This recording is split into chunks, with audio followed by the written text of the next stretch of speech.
जाखले इथल्या जाखोबा वारणा सहकारी पाणीपुरवठा संस्थेचं नवीन संचालक मंडळ स्थापन झाल्यानंतर संस्थेचे उपाध्यक्ष बाबूराव माने आणि संचालक फत्तेसिंह खोत, मोहन काळे यांनी संस्थेच्या कारभाराबद्दल चौकशी करायला सुरुवात केली आहे. यामध्ये नवं संचालक मंडळ अस्तित्वात येण्यापूर्वी संस्थेच्या एका कर्मचाऱ्यानं पाणीपट्टी वसुलीच्या रकमेत गैरव्यवहार केल्याचं आढळून आलं आहे.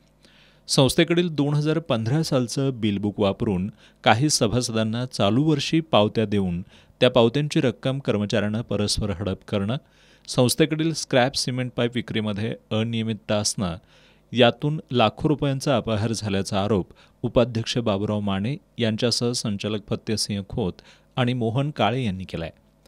याबाबत जिल्हा उपनिबंधकांकडे तक्रार करण्यात आली असून या संदर्भात चौकशी व्हावी अशी मागणी होती आहे. या संस्थेचा आम्ही रेकॉर्ड पाहताना आमच्या लक्षात आलं की या संस्थेमध्ये काही प्रमाणामध्ये भ्रष्टाचार झालेला आहे आणि आम्ही रेकॉर्ड पाहताना लक्षात आलं की आमच्या दिवसात आलं की कमीत कमी 10 ते 12 लाखाच्या वरती काही यामध्ये भ्रष्टाचार केलेला आहे आणि हे भ्रष्टाचार शेतकऱ्यांची फसवणूक केलेली आहे. हे जे पैसे त्यांनी घेतलेत ते प्रत्यक्ष जमा करावेत, संस्थेत जमा करावेत आणि त्याच्यावरती जे बाजीराव दिनकर गवळी यांना कठोरात कठोर कारवाई करण्यात यावी आणि त्यांना शिक्षा व्हावी हीच आमची अपेक्षा आहे.